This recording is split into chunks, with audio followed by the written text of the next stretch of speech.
Hello, everyone, and thank you for joining us today. I am Iris Turner, Congresswoman Blunt Rochester's Deputy State Director. One of the many resources that the Congressman's office can provide is connecting businesses, nonprofits, and other organizations across Delaware with federal resources, funding, and opportunities. Last year, the Congresswoman was appointed to serve on the Regional Leadership Council to help lead the implementation and communication of legislation that was passed in the 117th Congress. That includes the Bipartisan Infrastructure Law, the CHIPS and Science Act, and the Inflation Reduction Act, just to name a few. Today, we are joined by our special guest, BlueGreen Alliance, an organization that unites labor, unions, and environmental organizations to solve today's environmental challenges in ways that create and maintain quality jobs and build a clean, thriving, and equitable economy. The presentation today will focus on ways Delaware businesses, schools, and nonprofits and unions can benefit from these tax credits and incentives included in the Bipartisan Infrastructure Law and the Inflation Reduction Act.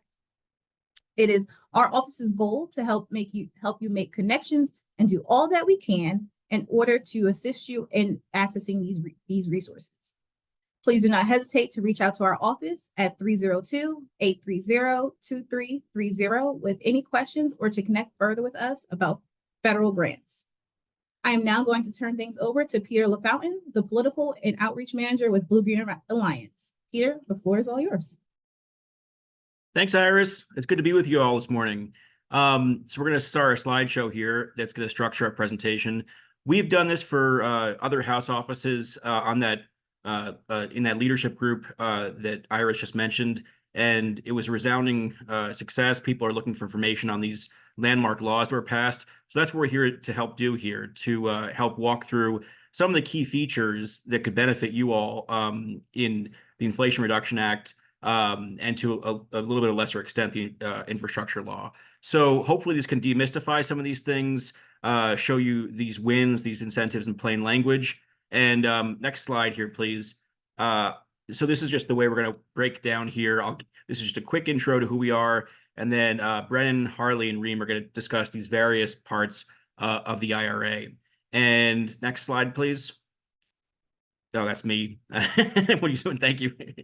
And one more after that, please. And yeah, this is who we are. As Iris just stated, so we're a coalition, national coalition of 13 environmental groups and national labor unions. We're also active on the state level, and we're active in about 20 states across the country. And these folks have been coming together in coalition since 2006. And we basically try to address concerns proactively between labor unions and environmental groups, and then also find common cause and work to seek out those legislative and policy aims. And then in this case, just spread awareness of what these wins are that already exist. So again, hopefully this presentation will be great in the sense of giving you all an introduction to such things that you may not be familiar with, and we're trying to demystify as much as possible. So one thing before I pass it along, next slide, please. This is our one-stop shop for all the resources, the written materials that back up our presentation today. So we have a lot of slides, a lot of good stuff that will inspire conversation and hopefully some ideas about how to use this funding that's out there. But this website, this centralized website here, bluegreenalliance.org/resource center, just the top of the slide here.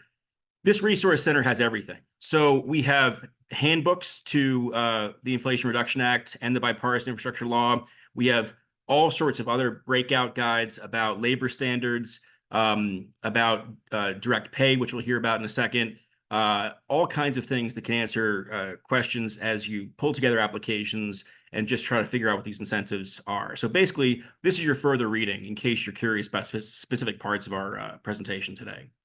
So with that, that's who we are. And next slide, I will pass it to Brennan, who will kick us off with the first presentation. Great. Thank you, Peter. Hey, everyone. Brennan Kane here, Senior Policy Advisor with BlueGreen Alliance. I am going to chat a little bit about the clean energy tax credits, both what technologies they cover, as well as additional bonus credits that are eligible. I might just mention at the beginning that these credits are mostly focused and driven towards utility scale deployment of these types of clean energy technologies. But that said, with the addition of direct pay, which my colleague Harley is going to cover a little bit later in the presentation, small businesses and nonprofits are also eligible for these clean energy tax credits. There's just a slightly different structure to them. If you want to go to the next slide, please. Thank you. So the IRA was really innovative in that it expanded and extended existing clean energy tax credits and also expanded them to new technologies. There are a number of different technologies that we could cover, but I think two most relevant that we want to talk about here is the production tax credit and the investment tax credit.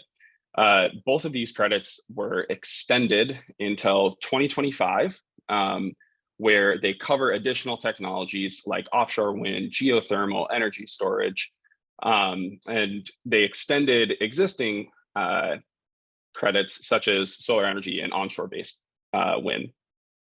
These technologies are extended until 2025, and then starting in 2025, the technology credits turn to technology neutral, which means that any clean energy source that is not carbon emitting qualifies for either the production or the investment tax credit. As a business, it is really up to you which credit you'd like to select. There is certainly logic and rationale for choosing either. And I'll get into the difference of what those credits look like on the next slide, or actually, never mind, on this slide. So to mention, the investment tax credit is a one-time credit. It's based on the total amount of the project value. So if your project is, and again, I'm talking on a sort of larger utility scale size, if your project is around $1 million, then you will get a 30% or 6% investment of that $1 million via tax credits. Production tax credit is a kilowatt hour payment, or is a payment based off of kilowatt hours produced during the entirety of the credit authorization. So if you want to go to the next slide for me. Thank you. So both the ITC and the PTC, as well as all of those other technologies listed below, have a structure where there is a base credit and a bonus credit. The base credit is a credit that one receives for just deploying the technology. This is a 6% credit that you get because you are building clean energy, and that's fantastic. The bonus credit is a 30% or a 2.5 cent per kilowatt hour that one is eligible for if certain labor standards are met. And so this is a way for the first time ever to really incentivize the use of higher labor standards in clean energy deployment on tax credits, which prior to this, these type of labor standards were really only reserved for federally driven investments on public sector works. Next slide, please. So the two labor standards that are necessary to be met in order to receive that bonus credit is to, one, pay a prevailing wage, and two is to utilize a registered apprenticeship program. So a prevailing wage is pretty simply a survey across a given geography, and it provides a floor payment for an individual worker. So that covers anybody that's doing construction, alteration and repair, any type of contract work that goes into the construction of these clean energy projects. This wage is competitive, it can be family sustaining, and it really stops developers from having a race to the bottom approach, instead by leveling the playing field and saying everybody who is working in this industry is all going to be paid at least X amount. The different wage determinations can be found on the Department of Labor's website, and we can link that or send a follow-up afterwards. And then the second labor standard dimension is the registered apprenticeship utilization. So these are earn as you learn programs for folks to gain experience to go from apprenticeships to journeymen. There is a certain percentage of labor or of apprenticeship hours that must be met in order for this requirement to be fulfilled. And starting next year, or starting this year, it's 15%. So 15% of any labor hour has to be done with apprenticeship labor. When we say a registered apprenticeship program, it simply means, are they registered with the US Department of Labor or with a state affiliate? All righty, next slide, please. Thank you. So one other additional piece on the clean energy tax credits I want to briefly touch on is that the Department of Treasury recently released a guidance that we were very excited about. And this incentivizes the use of a project labor agreement. A project labor agreement is sort of a gold standard for what we want to see between developers and any given labor union on a project. What this is a pre-hire negotiation and agreement between that labor union and that developer, really stating the contract and the outline of the work, the pay, the apprenticeship hours, and everything that's going to be done on the project. So this guarantees that there won't be lapses in labor, that there won't be strikes or lockouts, and it provides a plan for conflict resolution, so there aren't these, long delayed strikes on any given project if part of the collective bargaining agreement is either not fulfilled or it needs to be renegotiated. Next slide, please. All right, so the clean energy tax credits cover all the technologies that I mentioned. I might also just mention these are bonus credits. So not only do you get an additional credit for, or a higher credit for utilizing high road labor standards, there are also ways to bump that 30% tax credit even further up. And they primarily are looking to locate a project in a low income community.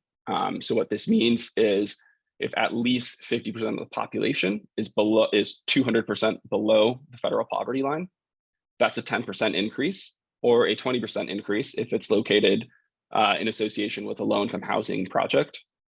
The second one is an energy communities credit. So this is a 10% additional credit if a clean energy project is located in a community that has historically seen fossil fuel jobs, and those jobs probably no longer exist. And there are some specific examples in here of coal mine closures since 1999 or a power plant closure since 2009. And then lastly is the domestic content bonus credit.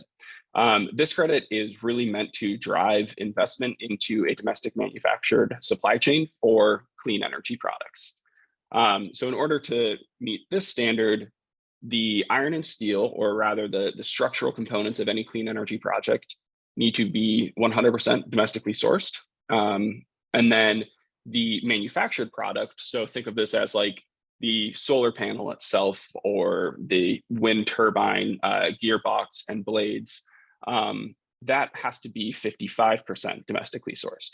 So if you're able to meet those two thresholds, you get an additional 10% bonus credit.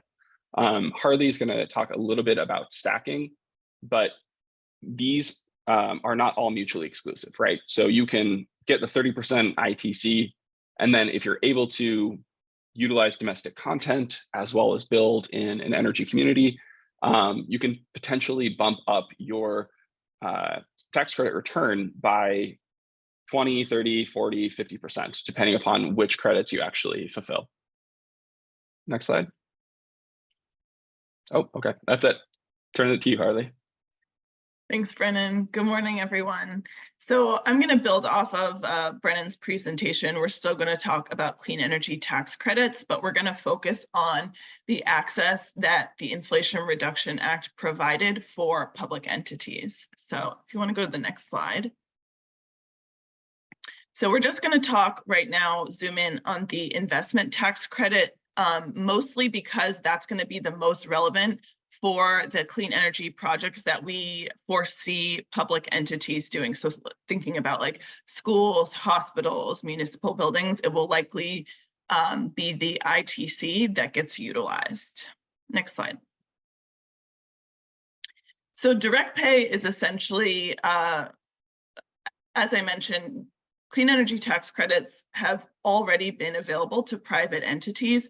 What direct pay does, which was a provision in the Inflation Reduction Act, is to say we're actually going to give access to tax credits to tax exempt entities. So, public or nonprofit, that sort of thing, to allow those entities to take advantage of clean energy tax credits. So it's essentially, when you hear the term direct pay or elective pay, you might hear what it means is it's a cash reimbursement for clean energy projects, and that's specifically for tax exempt entities. So it could be a public school or university, a nonprofit hospital, municipal buildings, et cetera. Any entity that's tax exempt can access this direct pay.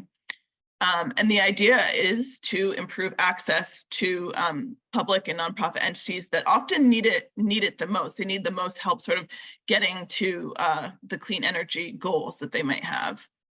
And then what happens is you receive this cash reimbursement once the project is completed and placed into service. So we're trying to spread the word about this because direct pay is a new thing. And a lot of entities that are now eligible for these clean energy tax credits through direct pay don't necessarily know about it. So we want to spread the word for Delaware and in your city and town, where can these clean energy projects take place? Next slide. So I'm just flagging a resource here. It's in our resource center, but it is our direct pay user guide. And so if you have questions or you want to dig a little deeper into direct pay, what an example timeline might be, all the entities that are eligible, more details about what Brennan and I will talk about with the credits, that's all in that guide. So feel free to check that out. Next slide. So just to break down a little bit more what Brennan was saying with the credits. So with the labor standards, I want to break it into two buckets. So you have projects that are smaller, so they're 1 megawatt or less. And so that will be, you know, things like most schools will absolutely be under 1 megawatt. Some smaller hospitals might be under 1 megawatt, just to give you a sense. So those don't require those labor standards that Brennan mentioned, the registered apprenticeship and the prevailing wage. So it's an automatic 30% base credit that you start with if you're a project under 1 megawatt. Projects that are over 1 megawatt, so that might be large hospitals, other larger buildings, if you want to get to that 30%, you have to have those labor standards. And then as Brennan mentioned, if you don't, you only get a 6% base credit. Next slide.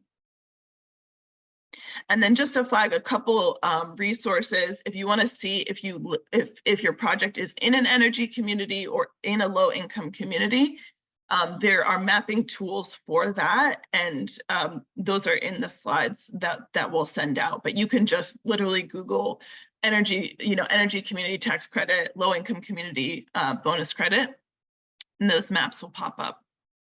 Next slide. So this is just a stacking example for a school of how you could potentially qualify for not just a 30% reimbursement, but even more. So if you have a project, let's say it's over 1 megawatt. So you have your registered apprenticeship, you pay prevailing wage. Okay, so you have your 30% credit right there. And then maybe the solar arrays that you use are domestically sourced, so you get a 10% bonus. And then perhaps you're also located in a low-income community or energy community. That's another 10 or 20%. And then the Inflation Reduction Act also had a $27 billion pot of money that is essentially going to be funding green financing that will go through green banks, community development finance institutions. And so that's something that we're paying attention to as a way to potentially provide upfront funding, as well as that other percentage that's not covered by the cash reimbursement. Next slide. So if we're talking about schools as an example, what are some of the benefits of utilizing these tax credits and having a clean energy project? You'll save energy, which will lead to saving money, reduce carbon emissions. Maybe you have a local climate goal, or obviously we have some national ones that will help meet it. We know that schools are often emergency shelters or climate resilient hubs.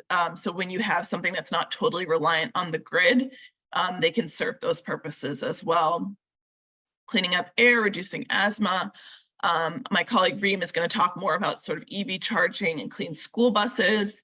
And then we also know that green schools improve staff retention and educational outcomes as well. Next slide. So I just pulled a few articles about schools that are sort of on their way to utilizing solar, and that these are eligible projects for clean energy tax credits. So I just wanted to lift up the New York Times article because this is really why we're focused on this. It's, public schools are using savings to upgrade facilities, help their communities, and give teachers raises. That's huge, right? Giving teachers wages, we're all about creating good jobs. So raising teachers' salary, you can improve retention and recruitment, all sorts of benefits. This other article about, 3 urgent reasons why schools should adopt solar power, they lift up this example of a community in, I believe it was South Carolina, and they put solar panels on 15 school buildings and were projected to save 1 million in energy savings in that first year. And then over the next 20 years, over 29 million. So, obviously it's going to change project to project, but there are serious cost savings to be had by installing clean energy for schools and other buildings. Next slide. So just flagging another resource, this is what we call our public buildings roadmap. And so it's another resource for you. It covers the clean energy tax credits we talked about today, but it also covers some of the other federal funding applicable to buildings that came out of the Inflation Reduction Act and bipartisan infrastructure law.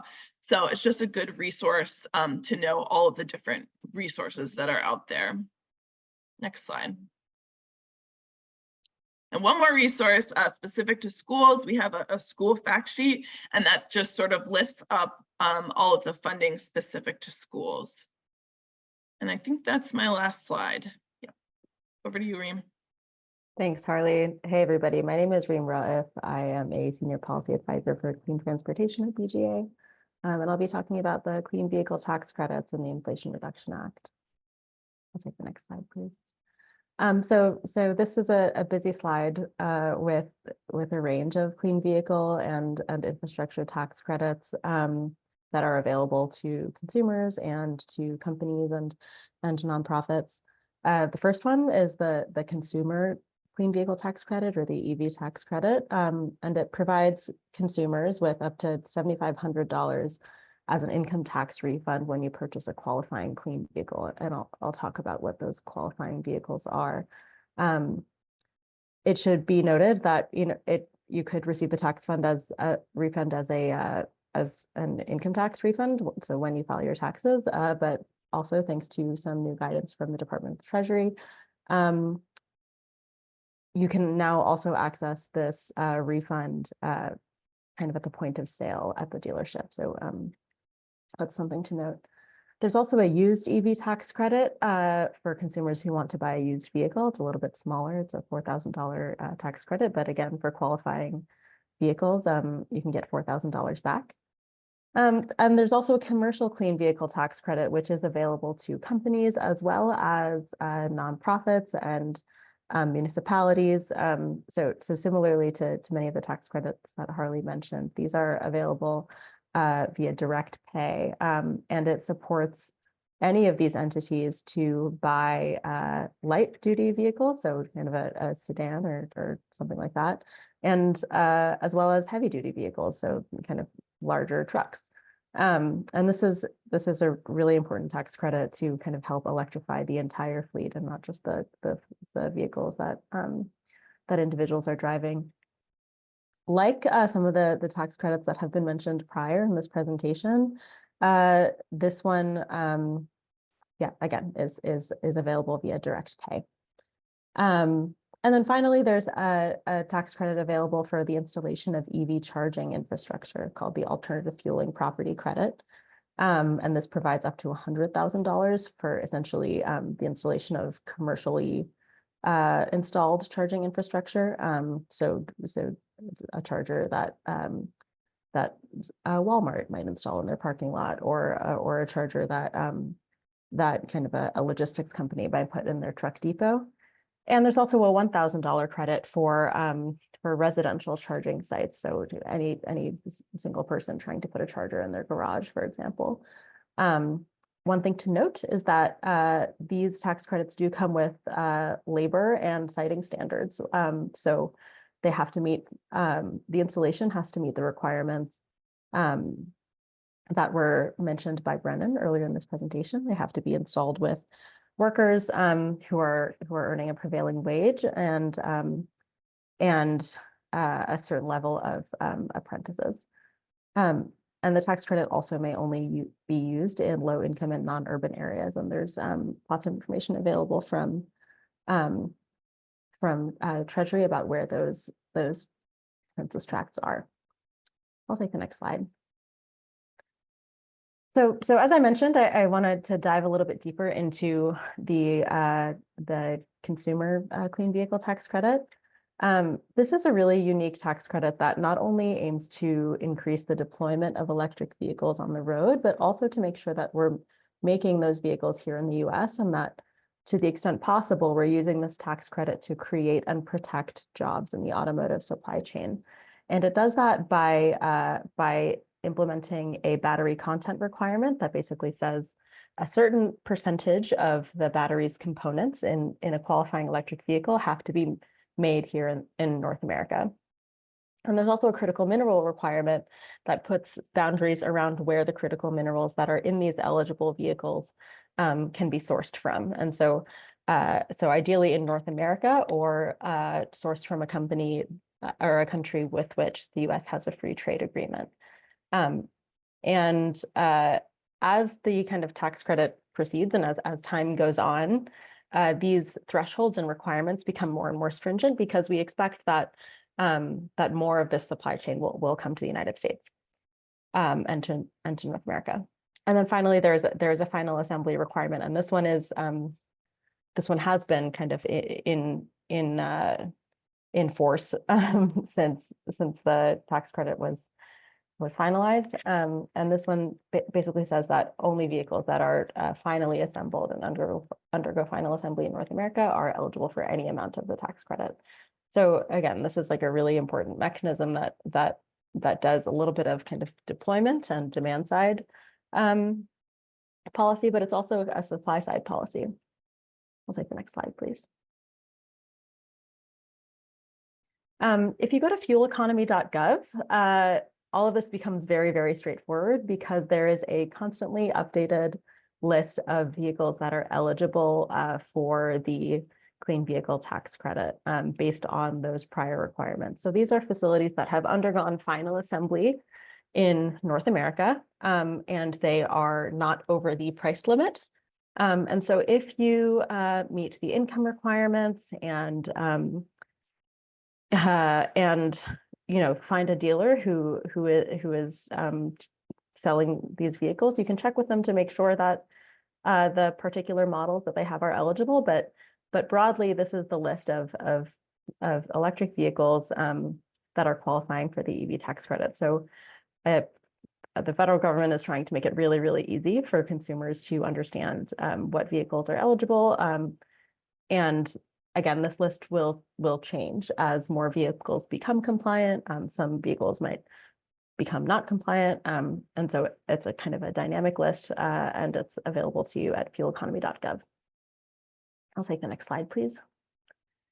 I wanted to flag a resource that we've put together that demonstrates the impact of policies such as this one, that not only work to deploy electric vehicles, but make sure that they are built here in the US. This is the EV Jobs Hub, which we built with our partner, Atlas Public Policy. And what you're seeing is a map of all of the facilities in the United States that are building electric vehicles and their components. And if you go to the next slide, please. You can see here that this doesn't just mean, buildings and factories building EVs, but it also means jobs, and ideally high quality jobs in a range of different communities and geographies. So we have 31% of them are located in disadvantaged communities. 22% of them are facilities that are union. And the idea here is for us to better demonstrate the economic impacts of a transition to EVs that centers workers in the communities that they live in, because all of these wages are, this is money that is going into the communities where these cars are being built. So again, the benefits of a transition to clean and electric vehicles don't just fall on on the folks who are earning a tax credit, but also the folks in communities who are building these vehicles. I'll take the next slide, please. Finally, I just wanted to highlight this fact sheet that BGA has put together, listing out all of the transportation and vehicle related provisions in the Inflation Reduction Act. It'll include many of the tax credits that I mentioned today, as well as many other grants and loan programs that are available for companies and municipalities and schools and so on and so forth that are looking to support the transition to clean vehicles. So yeah, I'll pass to Peter, I think, to facilitate our Q&A. Yeah, I'll pass to Iris just a second, but these are our contact information here. These are our email addresses, and for each of these, just feel free to reach out to any of us if you have specific questions, or we can help connect the dots and something comes up later that you think about. So yeah, I'll pass to Iris for question and answer time. Thank you, Peter, and thank you, everyone. I'm going to stop sharing the screen now. So thank you for that presentation. We do have a few questions from our constituents that we received when they registered for the webinar.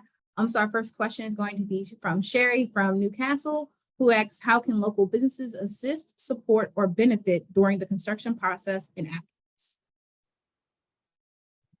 Sure, so I think I can answer that. Local businesses are eligible for these tax credits as well. And so if they are looking to install or utilize any of these clean energy technologies that we listed, they are eligible to receive a production or an investment tax credit if they want to put solar panels on their roof, or a battery storage system or a heat pump system as well. And because probably these projects are going to be below 1 megawatt, given any small business, they really just are going to get a 30% tax credit for building a strong solar project on their roof. Thank you. And our next question is from Clint from Seaford, who asks, are there any grant opportunities for individuals that are not part of a nonprofit but want to help the environment and community? I can handle that one. So I would say two things. One is we really need to get the word out about these tax credits. And obviously I'm biased, but I think like for schools and, other public institutions that are so vital to our communities, make sure that they know about these opportunities. That can be a huge benefit. And then the other thing I'll flag is that the Inflation Reduction Act also improved tax credits for if you wanted to install clean energy on your home or do energy efficiency upgrades.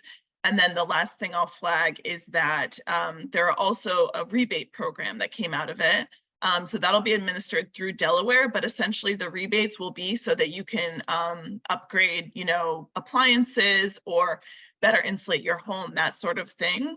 And so it's not quite there yet, but that'll be through your Delaware State Energy Office. So keep an eye out for that as well. Thank you. And that's a great point for everyone that our office also has a newsletter that has information regarding, such as Harley just mentioned, about other resources that come through that goes through the state level as well. So make sure you sign up for that too. I'll plug that there. And then our next question is from Patrick from Rehoboth, who asks, I'm a part of the businesses that cannot afford to complete construction projects without the funding first. Are there opportunities to receive the funding upfront instead of a reimbursement or a tax credit? So if it's for a nonprofit, then there are some grant opportunities through Department of Energy. So it's Renew America's nonprofits. There's also, grant opportunities through most state energy offices through energy efficiency and that sort of thing. But one thing I'll lift up with regards to the tax credit specifically that we're thinking a lot about, because similar, Patrick, to your business, schools and other nonprofits also don't have that upfront financing. And so we're in conversations with basically the national and state entities that will end up getting that greenhouse gas reduction fund that I mentioned, because we want to make sure that green banks and other sort of more local, community development finance institutions are offering different financial products that will help people to pay those upfront costs, and then they can access the clean energy tax credits. Thank you. Our next question is from Linda. She asks, does the size of an organization matter when applying for funding? Yeah, I can answer that. It does not. I mean, other things come into play, but the actual size or scope of a project or an organization does not come into play, just at the outset. But it's much more about what the money is supposed to go towards and the task and purpose of the project. Thank you. And then we have one last question from David from Hokassen, who's asked, I've never applied for a federal grant before. Are you able to assist my organization in writing or applying for the grant? Yeah, I can answer that one as well. So we don't do technical assistance here. That's often what it's called. But what I can do is I can drop some resources here. This is from the White House. This is the administration's page on technical assistance as it comes to applying for funding.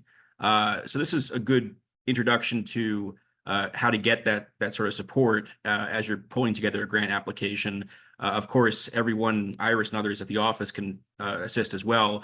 But there's also locally focused groups that do this as well, and they specialize in how to tailor an application well. And then also beyond this administration website, each agency or many agencies, federal agencies, has a page about technical assistance and how to sort of access that liaisonship, so to speak, in trying to build your application. So totally understand first time trying to do this and wanting to have something as tight as possible. But there are resources there. We don't do that at our organization, but that's a good start at that site there. And then for good measure, I'm just going to drop in, this is our resource center again, with all the materials that we referenced throughout the presentation, and feel free to keep accessing that in the days to come. Thank you, Peter, and thank you for your entire team for being here today. Thank you all at BlueGreen Alliance, and thank you everyone for joining the Congresswoman Blunt Rochester's grants webinar today. We hope the information was informative, and we will email everyone with the resources and the links that Peter has put in the chat, as well as the slides from today, and of course the recording. And if you're interested in previous grant webinars, you can find those recordings on our website.